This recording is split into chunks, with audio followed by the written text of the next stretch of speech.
hello everyone नতুनকৈ বনোৱা শেৱালি ফুলৰ কাপোৰযোৰটো আপোনালোকে বহুত বেছি মৰম দিছে বহুত ধন্যবাদ এনেদৰে আগলৈও মৰম দি যাব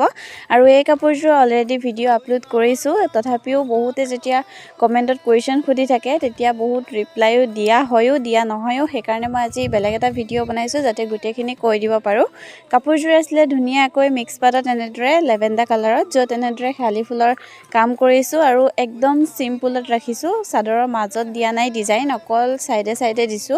আৰু ধুনিয়াকৈ সিলভাৰ কালাৰ এডাল ধুনিয়া লেস লগাই দিছো তেতিয়া কাপোৰযোৰ আৰু বেছি ধুনিয়া হয় এখন হৈছে মেখেলাখনতো ধুনিয়াকৈ এডাল লেস লগাই দিছো যেহেতু চাদৰত বেছি ফুল দিয়া নাই সেইকাৰণে মেখেলাটো একদম সৰুকৈ তলত দি দিছো এনেদৰে আৰু খসাকৈ কালাৰটো বহুত বেছি ধুনিয়া হয় কাপোৰযোৰৰ আৰু কাপোৰযোৰৰ লগত আমি ব্লাউজো ৰেডি কৰিছো আৰু কাপোৰযোৰ যেহেতু মই পঠাম আপোনালোকে ভিডিও নিশ্চয় পাব এতিয়া কৈ নিদিও ব্লাউজটো একেবাৰে সিম্পলত ৰাখিছো আৰু পিছফালে এনেদৰে ধুনিয়াকৈ এডাল ৰছী টাইপ লগাই দিছো সিলভাৰ কালাৰ দি পেলাই যাতে মিলি যায় কাপোৰযোৰৰ লগত যদি আপোনালোকে এনেদৰে গুটে ৰেডি টু ওয়্যাৰ কৰিব বিচাৰে তেনেহলে কৰিব পাৰে ধন্যবাদ